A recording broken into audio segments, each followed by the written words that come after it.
Kamusta pong muli mga katambay? Si Katambay Manong po, nagbabalik po muli para po magkomento po sa inyo. Samahan niyo po inyong lingkod. Magandang araw po muna, tanghali, hapon, gabi. Madaling araw po sa atin lahat. Saan man sulok ng ating bansa o mundo tayo naroon. Naway maingatan po tayong lahat mga kabayan. Ito po, komentuhan po natin mga tambay. Ito po, yung mga sinasabi po natin na di umano, yung mga buhaya, mga crocs, mga katambay, mga sakim o sinasabing walang kabusugan sa pera yata ng bayan. Nagbabali ka na naman. Nag-uumpisa na naman mga katambay. Yung ginawang trabaho sa atin ng 3 taon, iko-continue po mga katambay hanggat hindi nila napapabagsak ang mga Duterte, mga kabayan. Bakit kaya? Ano kaya ang meron sa Duterte? Takot na takot po sila pag nakaupo ang Duterte. Bakit kaya mga kabayan? Dahil kaya marami silang karga-arga. Di po ba? Nagtatanong lang si Kamanong. Pakinggan po natin ang balita at komentuhan po natin ang mga tinatawag di umanong mga buhaya at mga crocs di umano mga tambay. At meron pang mahilig sa saba. Nakapasok yata yung mahilig sa saba, mga kabayan. Nalagasan ng 2 kongresista ang House Prosecution Panel para sa impeachment trial ni Vice President Sara Duterte matapos ang Bilang Pilipino 2025. Ang isa sa 3 posibleng pumalit sa kanila na si Leila de Lima, pumayag na raw maging House Prosecutor sa impeachment. Nasa frontline ng balitang yan si Marian Enriquez. Sa pagtatapos ng eleksyon, ilang mga re-electionist congressman ang bigong makabalik sa Kamara. Kabilang dyan ang 2 sa 11 House prosecutors na sasalang dapat sa impeachment trial ni Vice President Sara Duterte sa Hulyo. Yan ay sina General Santos Representative Loreto Acharon at ako Bicol Party List Representative Jill Bongalon. Natalo sina Acharon at Bongalon sa muli nilang pagtakbo bilang kongresista. Ang lumulutang tuloy ngayon na posibleng maging parte ng House Prosecution Panel para sa impeachment ay sina Attorney Shel Jokno ng Akbayan Party List, dating Senador Leila de Lima ng Mamamayang Liberal at Miro Kimbo ng Marikina 2nd District. Welcome naman daw sila sa panel ayon kay House Prosecutor at Manila 3rd District Representative Joel Chua. Yung personal opinion ko, talagang maganda rin na makasama namin sila dahil unang-una, nakita naman po natin, hindi po ito mga ordinaryong mga kongresista, mga dekampanilyang abogado to. Talaga ng mga may karanasan, may credentials at masasabi natin na talaga ng mga batak na pagdating sa trial. Dating Justice Secretary si de Lima habang kilalang human rights lawyer si Jokno. Naging bahagi naman ng prosecution team si Kimbo noong ipina-impeach si dating Chief Justice Renato Corona. Kahit may 2 nalaga sa House Prosecution Panel, kumpiyansa pa rin si Chua na mananalo sila at mapapanagot si VP Sara sa paglilitis sa Senado. Mga tambay, nakabalik po, di ba? Nakabalik si Chua. Nakabalik po ang tinatawag na napakahilig sa saba, na involved po sa droga noong panahon po nila at nakulong pa, nakalaya po noong panahon po ng binagoong Pilipinas, mga tambay. At syempre po, nakapasok din po ang asawa ng natalo po na mayor na si Kimbo. Kimbo po, yung lalaki po ngayon, mga tambay. Ibang klase at sinasabing human rights. Yung si human rights daw po yata, yung si Jokno yata, mga tambay. Ibang klase, no? Ibang klase. Talagang talagang hindi po nila lulubayan. At nakita po natin at narinig yung credibility daw po, yung credibility nitong mga tao na ito, yung mga expert daw po, eksperto. Saan kaya eksperto? Saan kaya eksperto mga kabayan? Sa pagnanakaw, di umano. Sa pagwawalangya ng pera ng bayan, di kaya? Yan ang mga issue nila eh. Tapos itong si dating senadora at naging DOJ secretary, di po ba sa panahon nila napakaraming namatay? Di ba? 85,000 po ang namatay. Ayon po kay Senador Jingo Estrada dyan, nung siya po yan DOJ secretary, nasaan po kaya yung human rights doon? At nasaan din kaya ICC? Record po yun, naka-record po yun. 85,000. Mahigit po 85,000 namatay nung panahon po nila de Lima, nung siya po yung DOJ Secretary. Wala pong investigasyon dyan. At wala pong yaw-yaw si Jokno dyan. Yung sinasabi po na human rights. Bakit kaya? Magkakasama, magkakasabwat. mga kabayan? Ano kredibilidad dito mga tao na ito? Kung talaga naghahanap ito ng malaking korupsyon at dapat pong imbestigahan, bakit hindi nila imbestigahan ito? Katulad po ng human rights. Mga tama, yung human rights, ito po, napakalaking pera po ito eh. Ito po makakatulong po sa bansa ito. Ito po mga pera pag naibalik po sa atin. Katulad po nito, tingnan nyo po.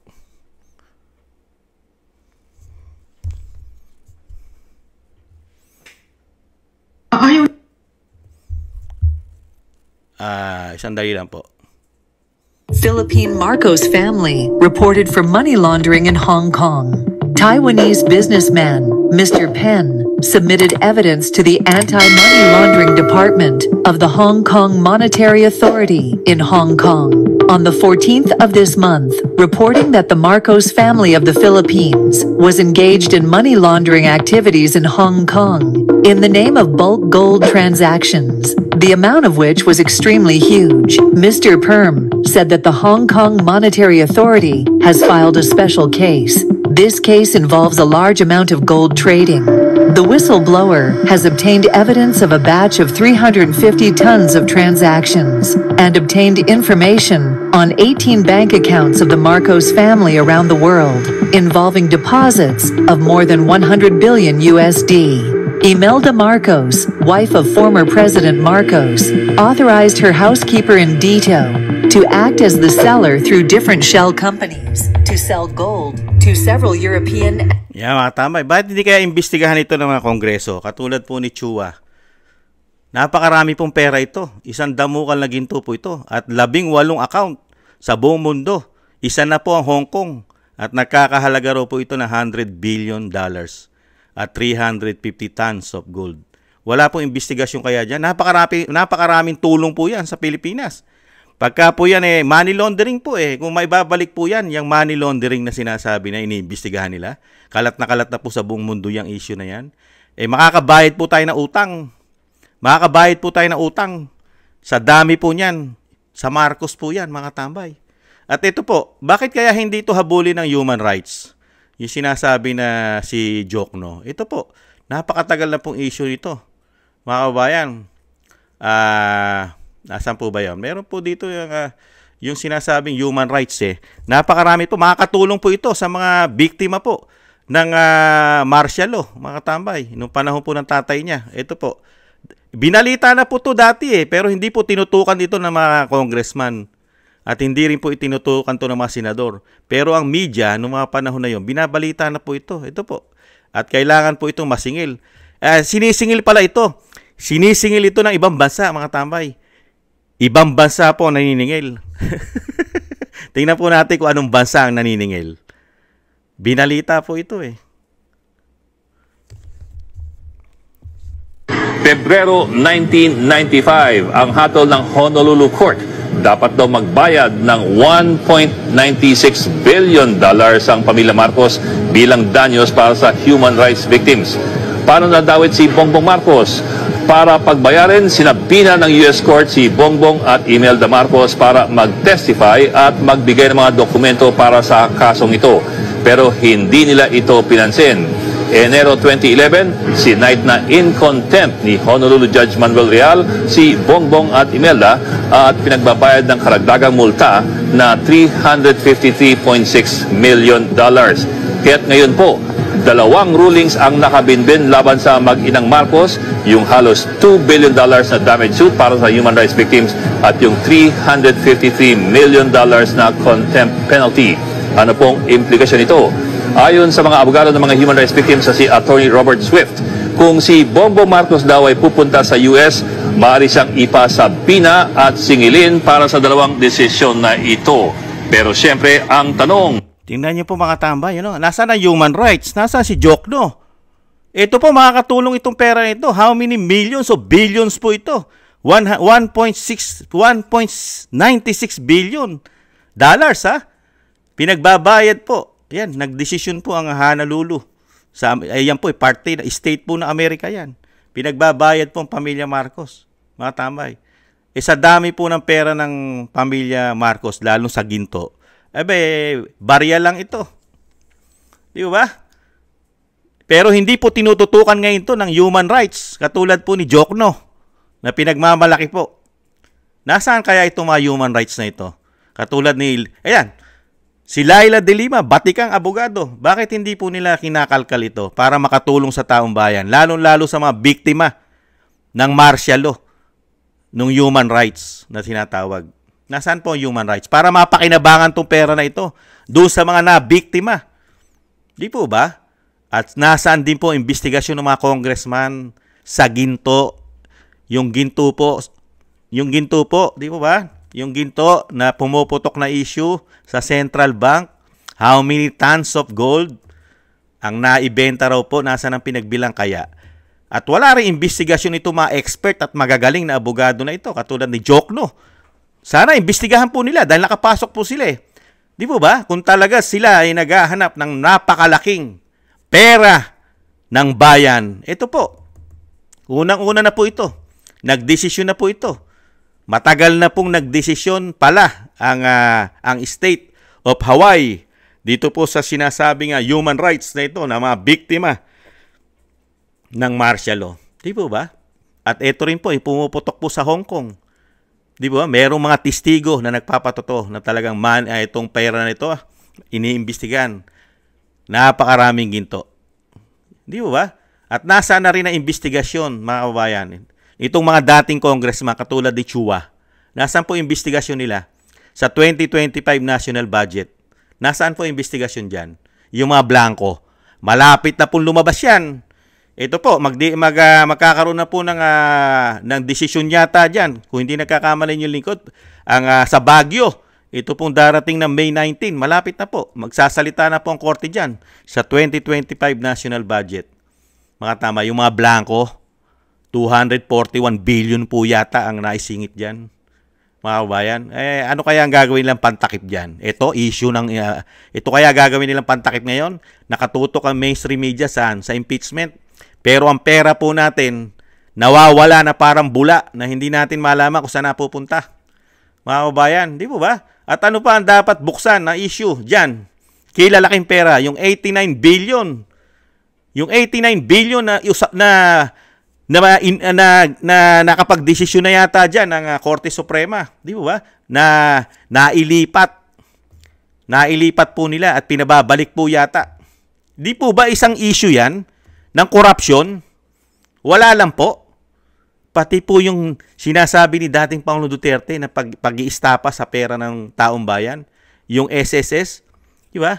GSIS, PDIC, di ba? At yung 5,500 flood control, wala lang investigasyon.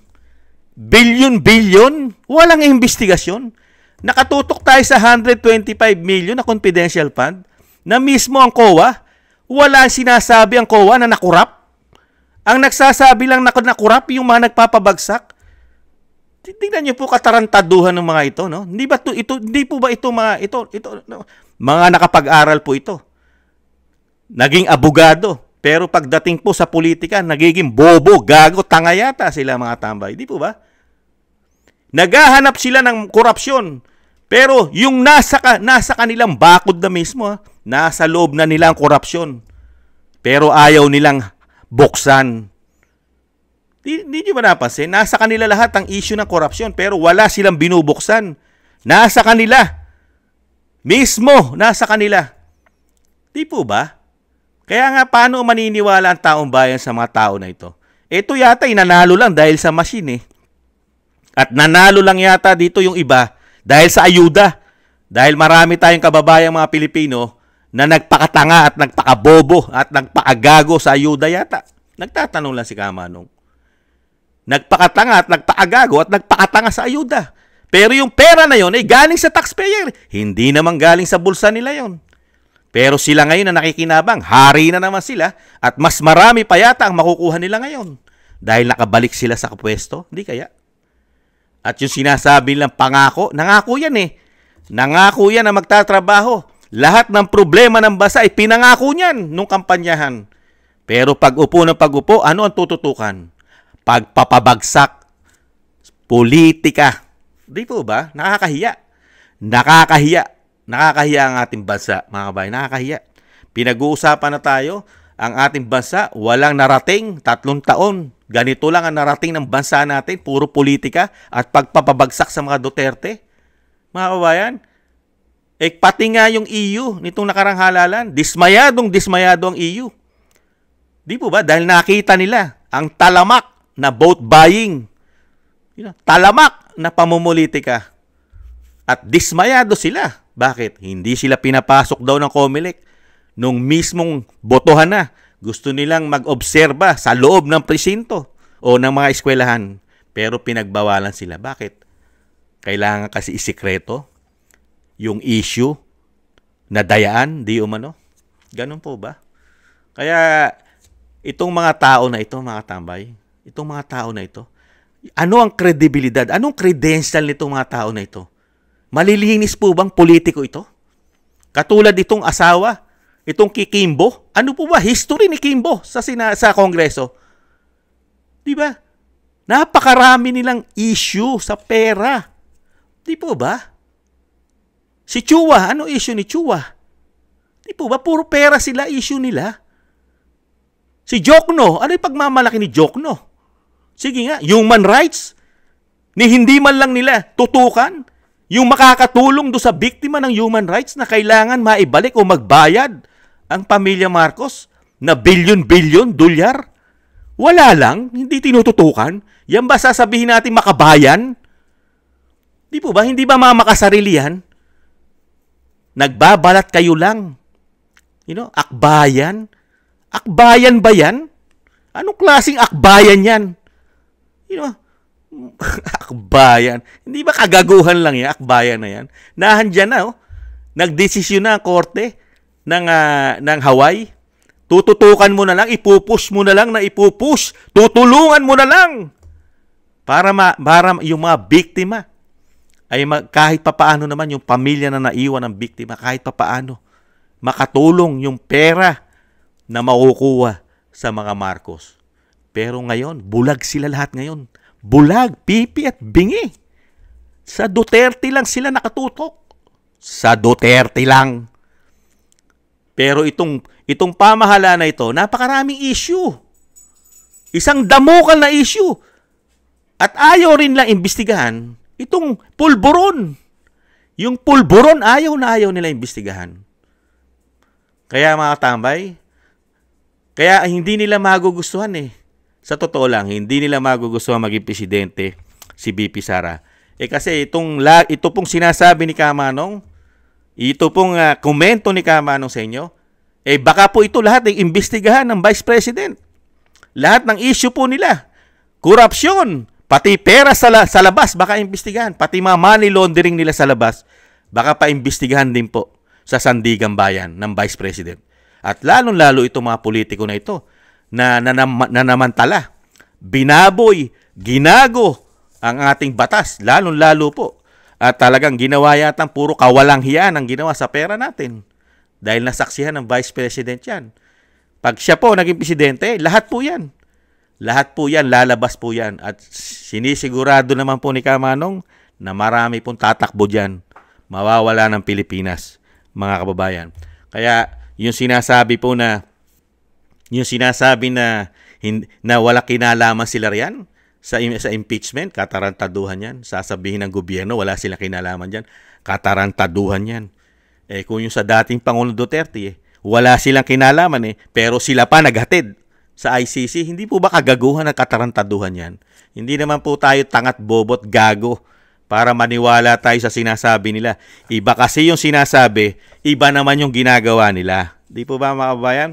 Yan po mga kabayan, yan po ang mapapala natin sa mga tao na ito.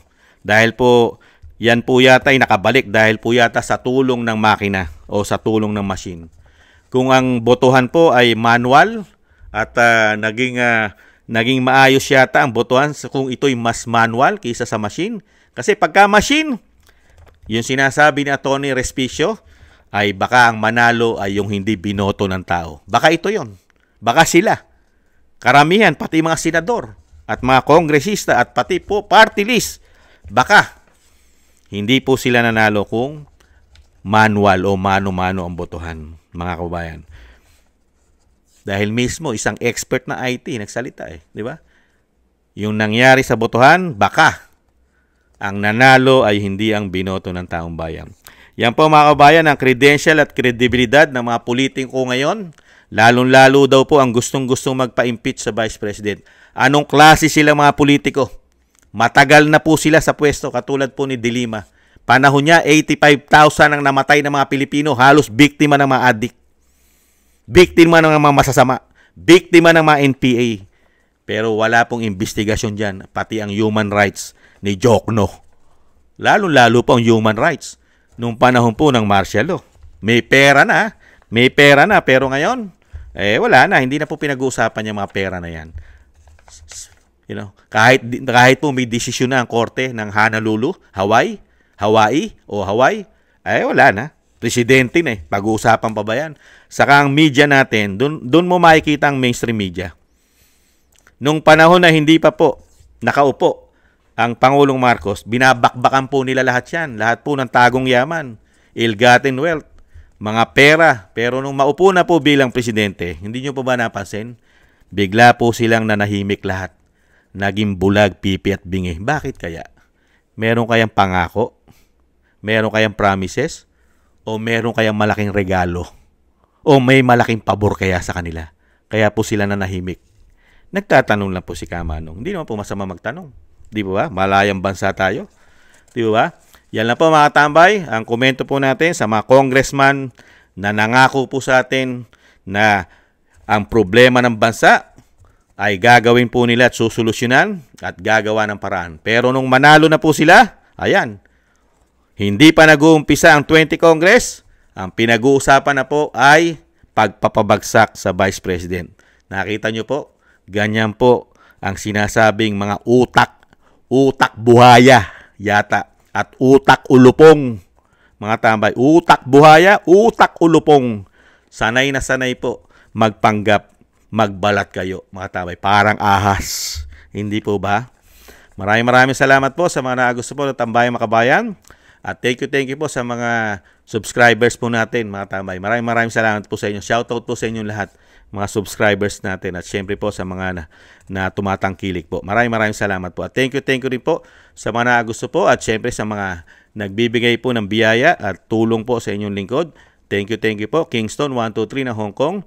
Eric Hercio ng Canada, Jake Yahoo 4531 ng Maisog, California, USA, Gina Ray Solid DDS ng Berlin, Germany, Julieta Silona ng Sydney, Australia, Baby Roman at Ate Isa ng Cagayan, Jem Aris ng United Arab Emirates, Jobilin Watanabe ng Japan, ako si Pilam, Annie Joe at si Teodorico Erguisa Jr. Maraming salamat po sa inyo sa mga biyaya po. Shoutout po sa inyo lahat. At thank you rin po sa gusto po ng Tambayang Makabayan sa YouTube at TikTok. At ganoon din po sa mga nagko-comment, like, share, and subscribe. At syempre po, yung dasal at panalangin po natin na maingatan po ang mga Duterte, ang dating Pangulong Duterte, makauwi po sana sa atin bansa sa lalong mabilis. At ganoon din po ang pag-iingat sa Vice President na pilit po nilang pinababagsak. Isama po natin sa dasal at panalangin. At tayo rin po mga tambay, doble ingat po tayo. Napakahirap na po ng sitwasyon natin. Ingat po mga kabayan. Sa muli po, salamat. Bye-bye.